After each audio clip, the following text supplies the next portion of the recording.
Thank you again for taking the time for this interview.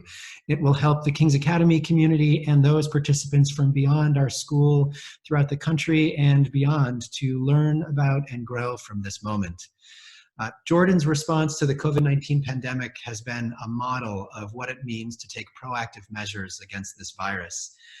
It has been impressive to watch. The nation took bold steps once there was any evidence that cases were emerging within the country, and not only flattened the curve, Jordan turned the curve into a line. Growth was never exponential. When looking back at the numbers, since the very first case, new cases per day have been only in the single digits or teens, with the exception of just a handful of days. These are extraordinary figures, and people from around the world have looked to Jordan as a model for how to proactively and successfully reduce the risk of this virus.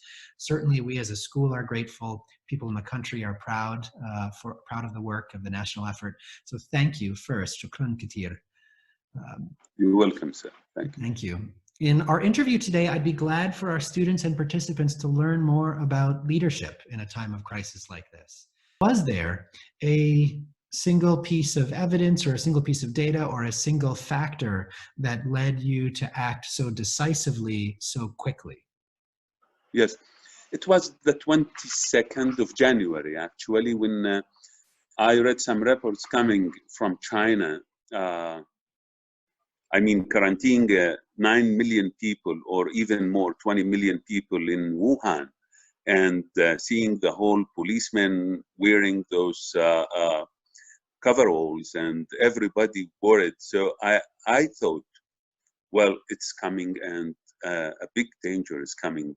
It was the 22nd of January. So on the 24th of January, I had the National Committee for Infection Control gathered in my office here, and we were discussing. And on the 25th of January, we started putting thermal sensors at the airport, and we banned traveling to China that time, so early, to China and South Korea at that time, I remember. Trying not to import the disease at the beginning, so to allow ourselves to build capacity and to think and rethink and plan. So this gave us some time. It was the turning point on the 22nd of January, when I read some reports and I saw the documentaries at that time. It was, literally horrifying, and the Chinese response was out of proportion of what the whole world was thinking. It's something, okay, it's a flu epidemic, not dangerous. I thought at that time it's highly dangerous and it is highly contagious. Putting 20 million people in quarantine at that time, that was my turning point. So when the world was responding rather casually, but you Yes. saw the severity of their response, you said they must be doing that for a particular reason, and then seeking to understand what that, or estimate what that reason might have been, that led to your immediate preparations here. Yes. Yes, that was my... Were there turning points later on, or rather, was when Jordan did act, we act around March 12th or 13th or 14th, we acted very decisively. Yes. And was that as a result or as a response to what you had seen elsewhere? To tell you the truth, we acted before that, but decisively, the whole country was put into to act. So during February, I knew nowadays 50% of your battle or of your work should depend on the media. So I started with my team a huge media campaign to make people aware of this disease. That was something we worked hard, because we realized that without the cooperation of the people around us in Jordan, we will never succeed. So we started slowly a media campaign. We started to build our capacity. I didn't have enough isolation spaces in the hospitals.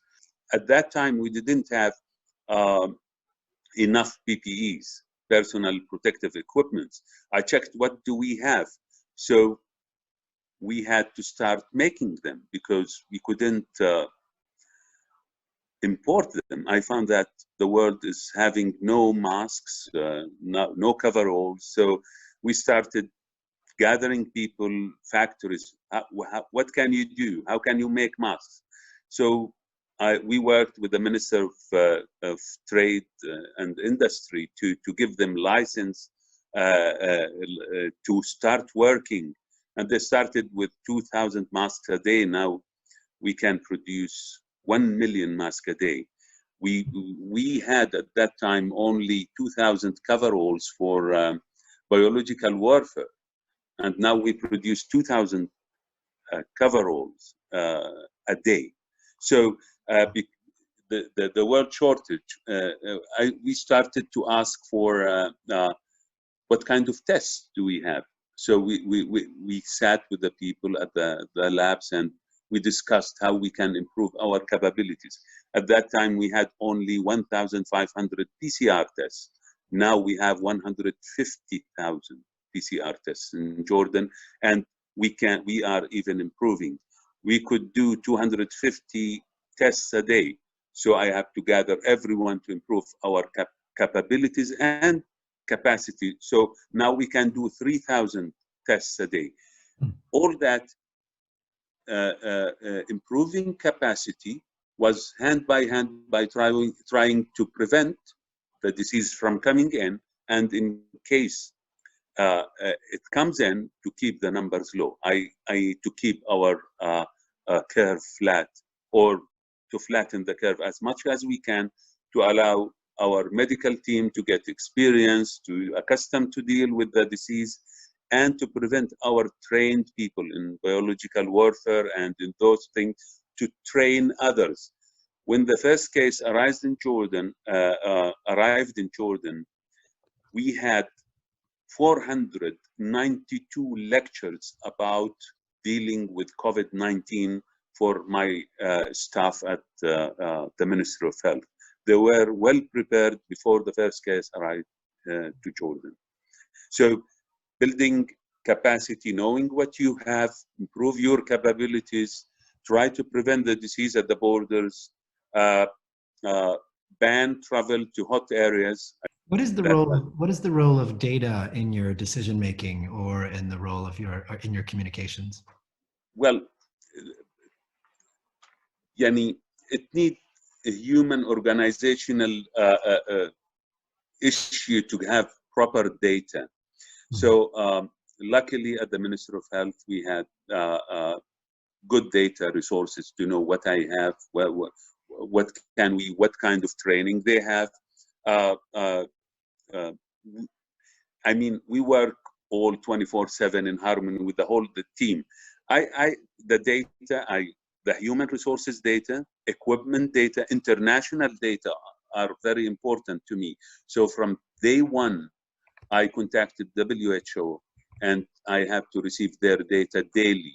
Actually, the representative of the World Health Organization, WHO, is part of my team at the National Infection Control. When we gather, she comes and she sits with us and we discuss working together, knowing this emphasizes that this is an international calamity and this is an international issue, and the international data concerns us because we are one village nowadays. So it's very important to have proper data documented, and no one is better than the WHO to get the data, proper data, and analyzing them to study the patterns this disease have in different countries, and how we can get the good things some countries have done and what wrong others have made. So to get lessons, because there was no textbook or protocols or guidelines for this disease. So we have to build our own guidelines. Also, I have to look at my resources, gather national resources. Actually, at that time, the government and actually His Majesty the King, from the Royal Court, they asked for the whole national capability early March. What do we have? Respirators, ICU beds, hospital beds.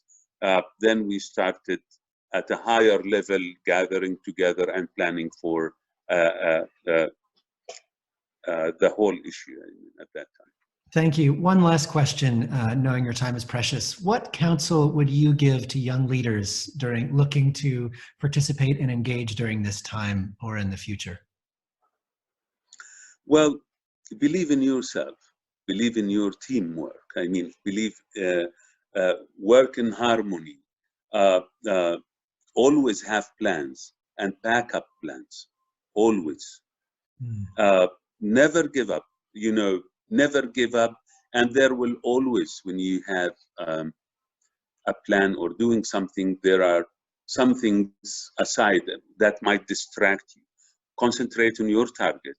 Concentrate in implementing your plan properly. Have backup plan in case you fail. Failure is not something that should make you collapse. It should give you strength. You have 86,000 minutes a day. If you have 20 minutes, of distraction, they are not important. You have success in the other minutes of your day. So don't think a lot. Concentrate on your plan. Be proactive and have your plan. Stick to them.